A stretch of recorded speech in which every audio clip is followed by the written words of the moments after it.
but I can still do the things that can create it. And that also means that I have to go through the circumstances that would create that man, which means that if I have unbelievable big dreams and big goals, then I have to go through hard times. It's like hate. The hard times are a requisite for success. And so if you're going through hard times right now, it means that you're on the path to success. And it's not that you're on the wrong path. It's the feeling of being on the right path. And one of the things that I talk with the CEOs in our portfolio company, and I'm going to bring it back. One of our companies, they were struggling with growth, big company. And he was like, honestly, the issue that I have right now, he's like, I don't know how many locations I can open every month. He's like, based on the cash flow that's coming in and out. And I was like, this is kind of like the Morpheus free frame. And I was like, I need you to freeze this moment. I was like, the feeling that you have right now is that you are missing a finance function, is that they didn't have a good finance leader. And you're like, why is this relative to what we're talking about? I'll bring it back, which is that if it's the first time you're going through it, you can't recognize the science because you don't have anything to compare it to. And so hopefully listening to this podcast and listening to other people, not just, not me and Chris, but like other people who are even more successful, whatever, they can at least tell you what it tastes like. They can tell you what the room looks like. They can tell you what the temperature feels like. They can tell you what it feels like in their body so that when you are going through it, you can say, okay, I haven't been here before, but this sounds like Albuquerque. This sounds like a missing finance. And that's why having and if you're in the early on stages and you're going through you're consuming the free content and stuff, it's like, use this because the most valuable thing you can get is the context of what the experience feels like when you're going through it. So someone can describe to you their experience so that you can relate it to your present and be like, okay, I'm on the right path. Yeah. It's the feeling of loneliness and uncertainty. Hang on. What if this is a sign that I'm not supposed to be here? Right. What if this is a sign that I'm doing it wrong? Right. And relinquishing that.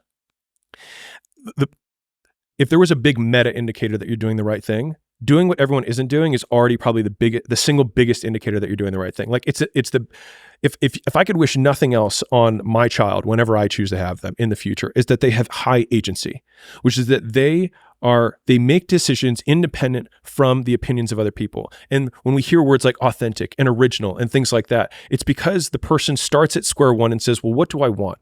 And then they start building from there. I had a conversation with one of my teammates who runs my LinkedIn. And he said, Alex, it's easy for you to always a really great start. Great way to trigger to Alex. A sentence. Really good. Please tell me more. Yeah. Why do you go on? He said, it's easy for you, Alex, to create this personal brand. He's like, you have so many interesting things about you. He's like, you dress a certain way, you act a certain way. And he said, it's different than everyone else does, right? And I said, I don't think that's true. I think that everyone has a personal brand that is unique and different, but everyone doesn't look that way because they conform to what they think everyone else wants them to look like. And so the fact that they are boring and they resent the fact that they're boring is because they are living out reflections of what they think everyone else wants them to do. And so all you have to do is start at square zero and be like, well, what do I want? Because I realized after I got out of Gym Launch that I dressed a certain way for Gym Launch because I was the head of an entire community of gyms, and it made sense for me to dress that way because I needed to look that part, right? But when I was at ground zero and I was like, okay, what do I want? And I thought about it for a long time and I was like, well, what would 85-year-old me wear? I was like, 85-year-old me would wear probably the most functional thing he could wear because he doesn't care what his shoes look like. He doesn't care what his shirt looks like. He just wants to be comfortable.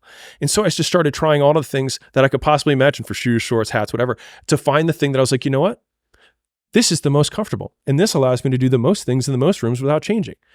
And so people then are like, man, that's so unique. But it was actually just saying, if everyone was gone from existence, what would I do? What would my work be, right? How would I dress? Who would I date? That's a real one. Who would I date if no one else told me what they thought about it? Maybe someone different than you're dating right now. And if the person that you would want to date isn't the person you're dating right now, and the person that you'd want to date would never date you, then maybe rather than dating these mediocre mollies,